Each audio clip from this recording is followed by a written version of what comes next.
Hallo! Hallo, herzlich willkommen zu einem neuen Video von uns. Genau, und wir sind jetzt gerade in Malbork auf Polnisch oder Marienburg auf Deutsch und besichtigen gerade... Wir haben besichtigt. Deswegen besichtigt, sehen wir auch so ein bisschen kaputt aus. Die Burg, nicht das Schloss, sondern die Burg besichtigt. Die Burg liegt in Malbork, direkt am Flüsschen Nogat. Das ist ein Mündungsarm der Weichsel. Von 1309 bis 1454 war die Marienburg Sitz der Hochmeister des Ordens im Deutschordensstaat. Leider hatten wir kein Wetterglück, sodass wir euch diese wunderschöne Burg nicht bei Sonnenschein und blauem Himmel zeigen können. Es lohnt sich wirklich, Ja, diesen Audioguide sich geben zu lassen. Unbedingt geben lassen, wenn ihr mal hierher kommt. Genau, gibt es in Deutsch, Englisch, Polnisch und ich glaube Russisch war es. Ich glaube noch andere Sprachen. Genau. Und dieser Audioführer, der erklärt wirklich alles. Egal, ob man jetzt wirklich hintereinander weggeht oder einfach in einen anderen Raum. Da sind anscheinend Sensoren und dann erzählt er uns oder euch dann entsprechend, was dort zu sehen ist. Hast du schon erwähnt, aus wie vielen Millionen Backsteinen dieses Nein, Bauwerk besteht? nein, aus 40 Millionen Backsteinen. Stellt euch das mal vor. Und das war wann? Die Anfänge gehen auf die Mitte des 13. Jahrhunderts zurück. Wahnsinn. 1200 etwas hat man hier begonnen. Und es ist die größte Backsteinburg der Welt, sagte der Audioguide, wenn ich das richtig in Erinnerung behalten habe. Und es ist auch eine Weltkulturerbestätte. Und dann darf man nicht vergessen, die Backsteine sind alle, klar, von Hand geformt. Es gab noch keine Industrie. Es gab noch keine Maschinen, um das alles hierher zu schaffen. Es ist einfach der reine Wahnsinn. Ja, wirklich. Also ein ganz, ganz wichtiges Bauwerk. Wenn ihr mal nach Polen fahrt, dann solltet ihr euch das natürlich unbedingt ansehen. Und also ich muss sagen, die Preise sind eigentlich auch wirklich verträglich mit Audioguide. 60 Zloty genau. Oder ab 65, je nachdem wie jung oder wie alt ihr seid, wie alt wir uns fühlen, interessiert nicht. Zahlt man dann 40 Zloty. Genau. Und nun geht's aber los mit unseren Eindrücken von der Marienburg. Genau. Viel Spaß beim Zuschauen. Ja. Schon vor dem Eingang in die Burg kommt man an einer 8 Meter hohen Statue vorbei. Sie zeigt die Mutter Gottes und sie ist aus dem 14. Jahrhundert und damit die älteste mittelalterliche Skulptur Europas. Hier erste Informationen über die Burg und hier auf diesem Bild kann man sehen, dass die Marienburg schwer zerstört war. Und es ist eine große Leistung, die Burg wieder so aufgebaut zu haben, wie sie sich heute zeigt. Hier gehen wir langsam hinein in die Burg und auffallen tun natürlich die massiven Festungsanlagen und Tore. Die Burg wurde nie in ihrer Geschichte eingenommen und das kann man sich gut vorstellen, warum das so war.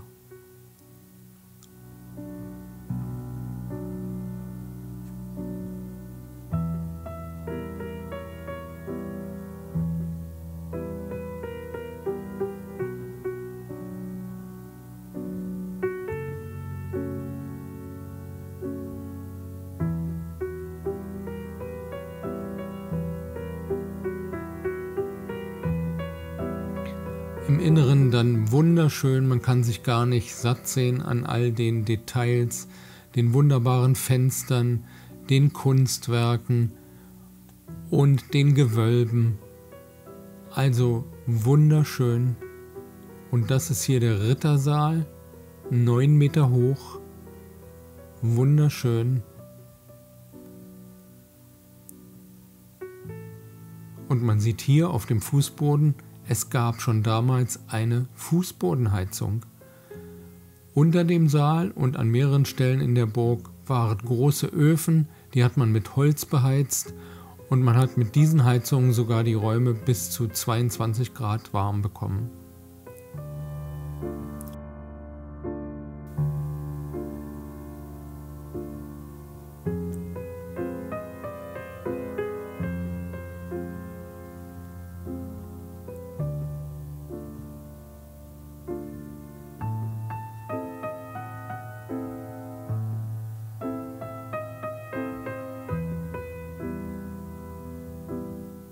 Dieser Saal ist der Sommerrempter. Die ganze Kuppel wird von dieser schlanken Säule getragen. Eine unglaubliche architektonische Leistung. Lichtdurchflutet, große Fenster, wunderschön gestaltet und sehr eindrucksvoll.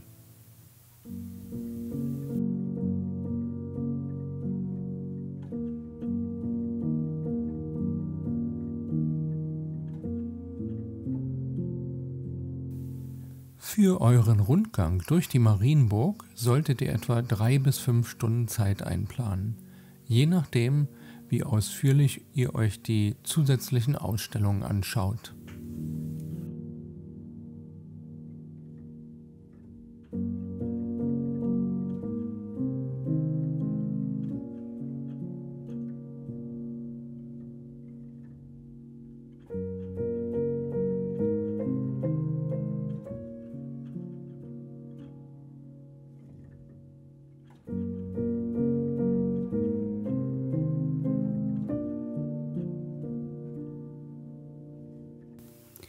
Im Hof des Mittelschlosses treffen wir wieder die Statuen der Hochmeister. Es ist sehr beeindruckend, wie kunstfertig diese Statuen gefertigt sind. Man kann ausführlich die Details der Kleidung, der Rüstung und der Schuhe studieren, und das tun wir eine ganze Zeit lang.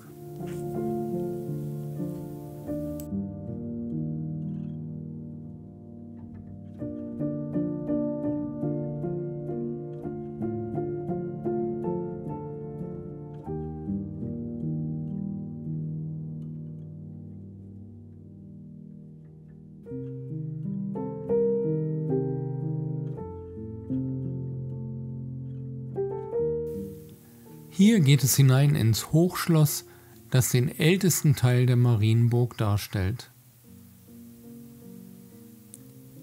Im Hof sehen wir gleich einen Burgbrunnen und obendrauf sitzt ein Pelikan, der seine Jungen mit seinem eigenen Blut nährt. Dies symbolisiert das Opfer Christi. Wir müssen noch einmal kurz über die Backsteine reden. Im Internet und in der Literatur geistern viele Zahlen herum. 40 Millionen, 50 Millionen, 4 Millionen. Einigen wir uns darauf, es sind wahnsinnig viele. Der Kapitelsaal ist ebenfalls etwas ganz Besonderes.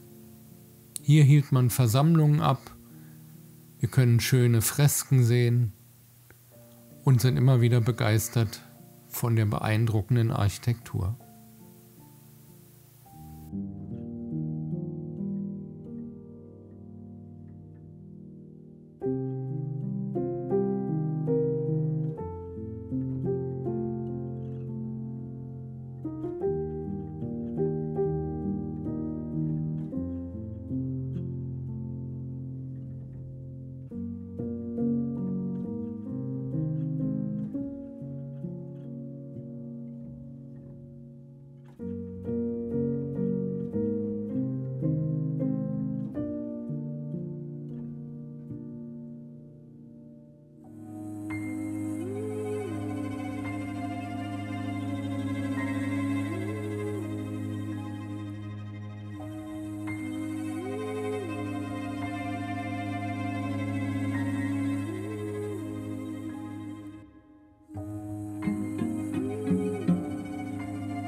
Dieser Teufel zeigt an, in welcher Richtung die Toilette zu finden ist. Und das kann in einem riesigen Burgkomplex wie der Marienburg schon ein sehr langer Weg sein. Man tat also gut daran, diesen Toilettengang gut zu planen. So sah sie aus, die Örtlichkeit. Ganz besonders schön ist der Eingang zur Schlosskirche, die Goldene Pforte genannt.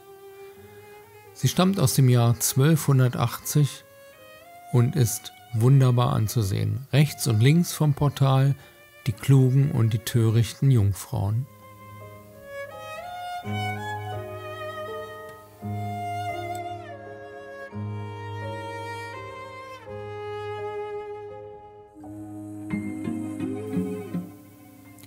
Und abends kam dann doch noch die Sonne kurz heraus und wir freuen uns deshalb, euch die Marienburg nochmal im schönen, warmen Abendlicht zeigen zu können. Vergessen wollen wir natürlich auch nicht, unseren Stellplatz vorzustellen. Er liegt direkt gegenüber der Marienburg und ihr könnt die Burg, wenn ihr sie besichtigen möchtet, über eine Fußgängerbrücke in der Nähe erreichen, über den Fluss Nogat.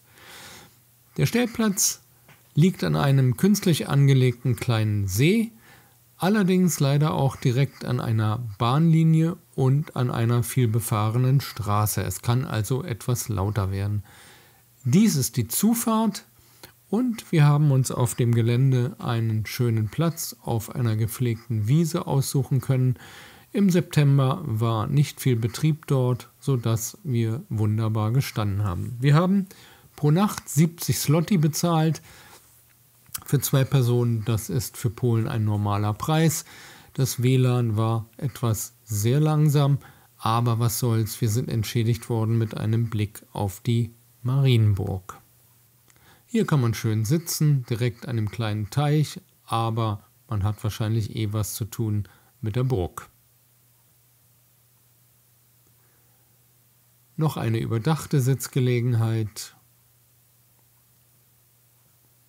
und Stromanschluss ist natürlich auch vorhanden, also alles da, was ihr braucht.